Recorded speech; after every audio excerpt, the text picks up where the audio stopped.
The respiratory system is also known as pulmonary ventilation, which means breathing. The upper respiratory system is made of the nasal cavity, pharynx, larynx. The lower respiratory system is the trachea, primary bronchi, and lungs. The conducting zone is the nasal cavity, pharynx, larynx, trachea, primary bronchus, secondary bronchus, bronchioles, and terminal bronchiole.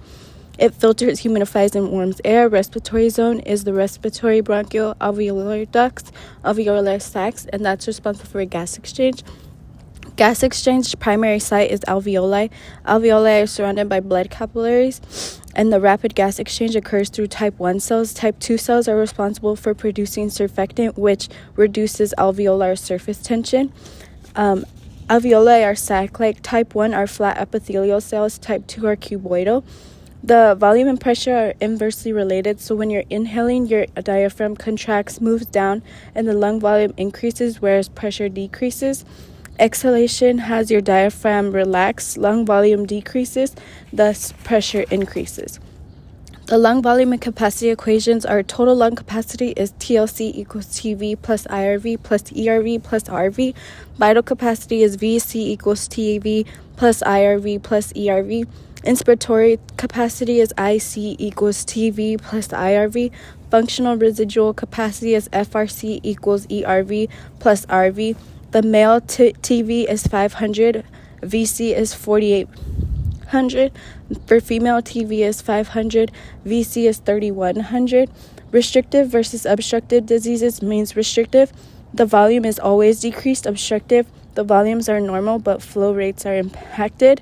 Example of obstructive is asthma. An example of restricted is pulmonary fibrosis. Breath sounds mean bronchial are high-pitched and louder than vesicular, and this is located in the second and third intercostal spaces. Vesicular are low-pitched under clavicle, which is the collarbone, on sternum, and under scapula, which is the shoulder blade. Next is the urinary system. The urinary system filters 200 liters of blood daily. It regulates volume and chemical makeup. It's also responsible for gluconeogenesis, which is when you fast. It produces renin, which regulates blood sugar, and it produces erythropoietin, which stimulates red blood production. The organs of the urinary system include 2 kidneys, 2 ureters, 1 urinary bladder, and a urethra. The way blood flows through a kidney is it starts from the aorta, then goes to the renal artery, segmental artery, then it goes to the interlobar artery, the arcuate artery, the cortical radiate artery, the afferent arteriole, the glomerulus, then it goes to the efferent arteriole, per tubular capillaries, and vasa vecta. And then it goes to the cortical radiate vein, the arcuate vein, the interlobal vein, the renal vein, and then it goes back to the inferior vena cava. The nephrons are considered the functional unit, and they produce urine. There is 2 types of nephrons, the cortical nephrons, which are in the top right, and they're more bunched up. Then there's juxtamedullary nephrons, which are ladder-like, and they're in the bottom left. There's 3 processes. There's glomerular filtration, tubular reabsorption, and tubular secretion. Glomerular filtration has high blood pressure, so it's high resistant arterial vessels. And then it has the juxtaglomerular cells, which are blood pressure cells.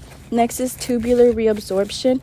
This is 75 to 80% reabsorption occurs during this time, and it reabsorbs into the second capillary bed. It's responsible for absorbing water, glucose, amino, and some ions for pH and electrolyte.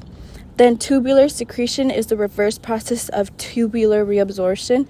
Waste is never reabsorbed. Extra ions are secreted sometimes.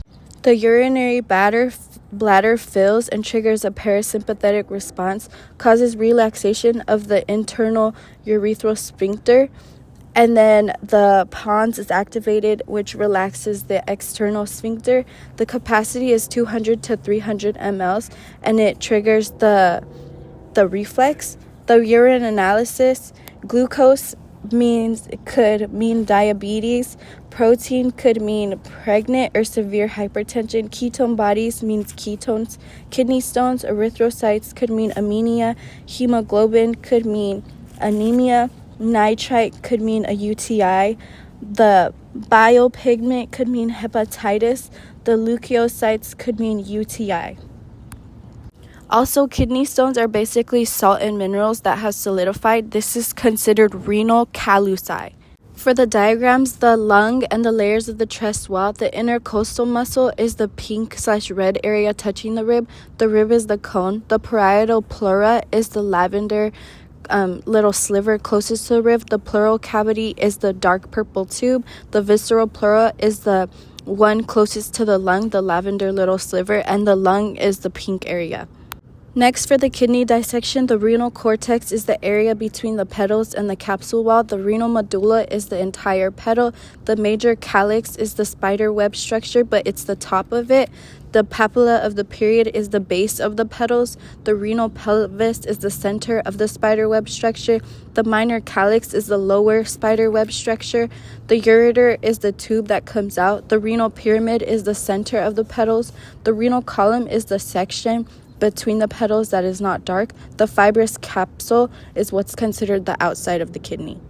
The kidney, the red main tube is the renal artery. The red tiny hat tube is the adrenal artery. The renal vein is the blue tube. The interlobar arteries and interlobar veins are at the sides of the petal. Veins are blue and arteries are red. Articulate veins are at the top of the petal. Same thing with arcuate arteries. The cortical radial veins and the cortical radial arteries are the red tiny lines around the whole kidney. The segmental artery is the base of the tree branch before the branches. The renal medulla is the whole petal. For the lung, the superior lobe is the very top. The middle lobe is the midsection, and inferior lobe is the bottom of the lobe. Only the right lung has a middle lobe. The trachea is in the middle. The left and right bronchus is the parts of the Y, kind of the legs. The lobar bronchus is before the tiny branches. Then you have the terminal bronchus, which is the tiniest branches, and the segmental bronchus, which is the medium-ish sized bronchus. In that same image, you have the terminal bronchus, which is a dog treat-looking branch. The alveolar sac is the bunch of grapes. The alveoli is a singular grape. The bronchioles are the branches of the dog treat. The alveolar duct is the tube with the grapes on it, the one closest to the grape. The lung artery and veins image with the purple is elastic connective tissue is the blue boomerang. The visceral pleura is the green line in the blue boomerang. The pulmonary venule is what's red. The pulmonary arteriole is what's blue. The lymphatic vessel is green. The pulmonary capillary is webbed around the grapes. Then for the lung cell, the type 2 is the green lifesaver. Type 1 is the pink kind of slim area. The alveoli pore is the purple dark dots. The macrophage is the purple splooge. The alveoli is the pink hexagons. The capillary is the circle. The red blood cell is in the capillary. The alveolus is the pink part. For the respiratory image, the cribriform plate is the top beige flat area. The frontal sinus is the right cone area. The sphenoid is the pink tiny cloud square. The nasal cavity is the 3 layers. The nasal medius is the 3 folds. The nostril is the skin nose. The nasal vestibula is the pink nose inside. The hard palate is the rock area flat above the lip. The soft palate is the red area next to the hard area above the lip. The tongue is the wave. The lingual tonsil is behind the wave. It looks like chewed gum. The hyoid bone is in the jawline area. It's a little bone. The larynx is in the inner neck. The epiglottis is the above fold in the upper neck. The vestibular fold is the line fold. The thyroid cartilage is the blue Adam's apple area. The cricoid cartilage is in the center of the neck. Thyroid gland is the cloud lower neck. The trachea is the tunnel closest to the inner neck. The esophagus is tunnel closest to the back of the neck. Laryngopharynx is midway through the back tunnel. The palatine tonsil is under the uvula. The ovalpharynx is area in the middle back. Then we have the diagram with the man. The nasal cavity is the inner nose. The nostril is the nose tip. The oral cavity is the mouth. The pharynx is the back of mouth. Larynx is the center of the neck. Trachea is the blue tube. The primary bronchus are in the right and left. It's the legs of the Y. The right lung is purple. The left lung base is the bottom tip of the lung. The diaphragm is the red lower rectangle. Then you have the lumen of the trachea, which looks like a rose toy. The esophagus is the pink ring. The trachealis muscle is the red rectangle under the ring. The blue ring is the hyaline cartilage. The squiggle to the lumen is the mucosa. The pink inner border is the submucosa. The pink outer is the adventitia. The urinary bladder for the female is the ureter, looks like the yellow tube. The parietal peritoneum is the outside walnut. The ureteral openings are the dimple piercings. The trigon is the triangle closest to the bottom. The internal urethra sphincter is under the trigon. The external urethra sphincter is above the lips. The external urethra orifice is considered the lips. The male urinary bladder has the ureter, which is the two tubes. The rugate looks like the clouds in the big ball. The detrusor is the pink border of the big ball. The adventitia is the border skin of the detrusor. The orenteric orifices are the dimples. The trigon of the bladder is in the bottom triangle. The bladder neck is the skinny tube.